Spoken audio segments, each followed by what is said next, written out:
चलो दोस्तों, विदेश पेमेंट का एक क्वेश्चन और बनाते हैं। पुराने बुक के हिसाब से क्वेश्चन नंबर 8 एक्चुअली है क्वेश्चन आसान, लेकिन इस क्वेश्चन का वर्डिंग कई लोग को पढ़ के समझ नहीं आ रहा है। इस क्वेश्चन को इसीलिए बना रहा हूँ। तो वर्डिंग देखते हैं, है ना। मैं समझाने की कोशिश करूँगा, ध्यान से सुनना। क्वेश्चन में लिखा है 48 घंटे के कार्यशील सप्ताह में एक कारखाने में 48 इकाइयों का मानक उत्पादन है। एक ही लाइन में दो बार 48 लिखा है। एक में लिखा है 48 घंटे, एक में लिखा है 48 यूनिट्स। इंग्लिश में भी लिखा है in factory the standard output is 48 unit and the working week of 48 hours. ये अजीब सा कुछ दिया है। स्टैंडर्ड आउटपुट दे दिया है 48, तो स्टैंडर्ड आउटपुट दे दिया है। जस्ट उसके नीचे वाला लाइन में पढ़ोगे ना, कुछ और भी इन्फॉर्मेशन मिलेगा, कुछ पता चलेगा इससे। इन दोनों 48 का मतलब है, एक 48 तो साफ साफ दिख रहा है कि 48 घंटों का कार्यशील सप्ताह में, यानी 48 घंटे काम होता है पूरे फैक्ट्री में।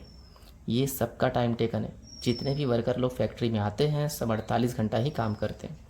चलो, टाइम टेकन तो मिल गया, लेकिन 48 घंटों का मानक उत्पादन होता है, ये स्टैंडर्ड आउटपुट भी है। तो स्टैंडर्ड आउटपुट भी मिल गया, स्टैंडर्ड आवर भी मिल गया, एक्चुअली टाइम टेकन भी मिल गया। इसका मतलब है इस 48 का 3 मतलब बनता है। एक तो हमारे पास स्टैंडर्ड आउटपुट भी है जो कि यूनिट में दिया हुआ है 48 यूनिट। एक हमारे पास टाइम टेकन है। अब ये टाइम टेकन 48 कैसे हुआ, क्योंकि क्वेश्चन में लिखा है 48 घंटों का कार्यशील सप्ताह, working week of 48 hours. Working week मतलब सब आते फैक्ट्री में 48 घंटा काम करते हैं, और 48 घंटा काम करने को दिया गया, तो ये स्टैंडर्ड आवर भी है। स्टैंडर्ड आवर, स्टैंडर्ड टाइम कुछ ही बोलो, 48। तो एक ही 48 3 चीज़ें इस क्वेश्चन में, यही कन्फ्यूजिंग रहता है इस क्वेश्चन में। बाकी हर चीज़ ईजी है। आगे लिखा है प्रति घंटा 2 रुपये, ये हमारा आवरली रेट है। Hourly rate ₹2 per hour. इसके अलावा 3 वर्कर है, देखो 3 श्रमिक स एक विशेष सप्ताह में 48, 42, 72 इकाइयों का उत्पादन करते हैं। 3 वर्कर है, आउटपुट करते हैं, मतलब ये एक्चुअल आउटपुट क्वांटिटी है। Actual output quantity ABC, 3 worker है। इस क्वेश्चन में हमको 3 बार सॉल्व करना पड़ेगा। ए का दिया है 42 यूनिट्स, बी का दिया है 48 यूनिट्स, और सी का दिया है 72 यूनिट्स। 3 तरह का आउटपुट हमारे पास है, 3 अलग अलग लोगों का। फिर बोल रहे हैं श्रम अदायगी हाल से योजना के अंतर्गत श्रमिक का उपार्जन क्या होगा। बस वेजेस फाइंड करने बोल रहे हैं, सिर्फ हाल से मेथड में, रोबन वगैरह कुछ नहीं पूछा है। और मैं हमेशा बोलता हूँ कोई भी क्वेश्चन सॉल्व करने के लिए हमको 4 चीज़ चाहिए। एक तो आवरली रेट हमारे पास है, देख सकते हो 2 रुपये। एक तो चाहिए टाइम टेकन, हमारे पास है। टाइम अलाउड कहीं पर नहीं है, निकालना पड़ेगा। जब टाइम अलाउड नहीं है तो टाइम सेव्ड भी नहीं होगा, क्योंकि टाइम सेव्ड किसी क्वेश्चन में नहीं दिया होता, निकालना पड़ता है। तो टाइम अलाउड के बारे में सोचेंगे।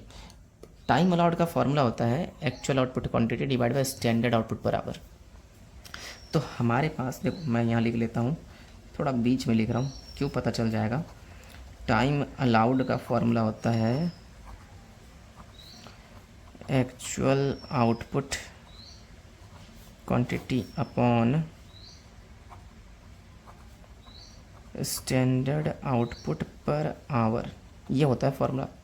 एक्चुअल आउटपुट क्वांटिटी हमारे पास है, तीनों का अलग अलग है, तो इसमें ए का निकालेंगे, बी का निकालेंगे, सी का निकालेंगे। लेकिन हमारे पास ये नीचे वाले स्टैंडर्ड आउटपुट पर आवर नहीं है। स्टैंडर्ड आउटपुट अलग से, स्टैंडर्ड आवर अलग से। तो सबसे पहले हम वही काम करेंगे, इसीलिए जगह छोड़ा था, स्टैंडर्ड आउटपुट पर आवर निकालना है करके। Standard output per hour equal to, simple सा फॉर्मूला है, जो पहले लिखा है वो ऊपर रखो, जो बाद में लिखा है नीचे रखो। पहले स्टैंडर्ड आउटपुट लिखा हुआ है उसको ऊपर रख देंगे, डिवाइड बाय स्टैंडर्ड आवर। और इत्तेफाक की बात है कि दोनों 48 है, तो 48 यूनिट डिवाइड बाय 48 आवर, तो आएगा ₹1 per hour. Sorry, unit 1 per hour, unit है 1 है, ठीक है, 1 आया। अब 1 को इस वैल्यू में रखेंगे, आ जाएगा।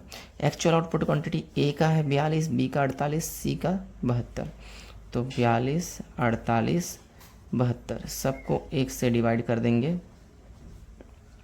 तो घूम फिर कर उतना ही आ रहा है। अच्छी बात है, हालांकि उतना नहीं आता, कभी अलग अलग ही आता है। इत्तेफाक से इस क्वेश्चन में आ रहा है। बस अब हाल से स्कीम का फार्मूला लगाएंगे और दोनों का कैलकुलेट करेंगे।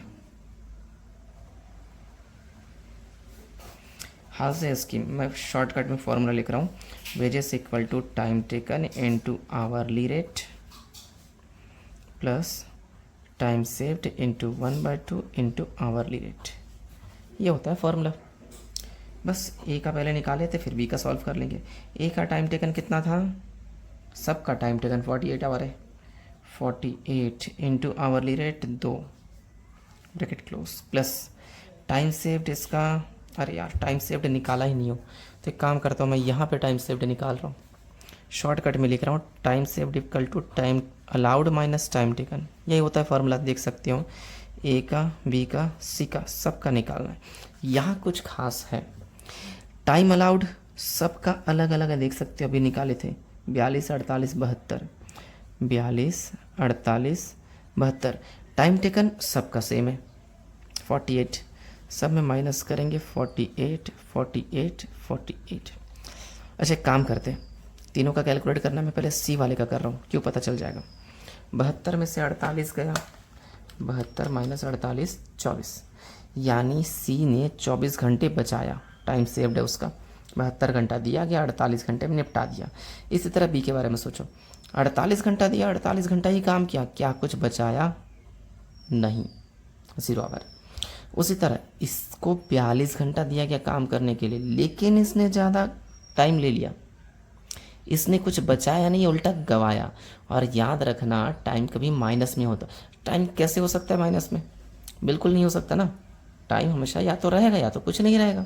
टाइम माइनस में कैसे हो सकता है, इसलिए भले ही इसका माइनस में आ रहा है, इसका भी 0 आवर लिख देंगे हम लोग, क्योंकि बेसिकली टाइम कभी माइनस में नहीं होता। ये खास था इस क्वेश्चन में। एक ये समझ पढ़ के समझना, ये तीनों चीज़ एक ही है करके, और ये बस, बाकी तो इजीली बन जाएगा। पहले वाले का टाइम सेव्ड 0 है, 1/2 इंटू आवरली रेट तुम्हारा 2 है, तो 48 इंटू 2 96 प्लस 0, पहले वाले का आ गया 96। अब बी का निकाल लेते हैं, सेम 48 इंटू 2 प्लस इसका भी सेम 0 इंटू 1/2 इंटू, तो 96 प्लस 0 इक्वल टू 96।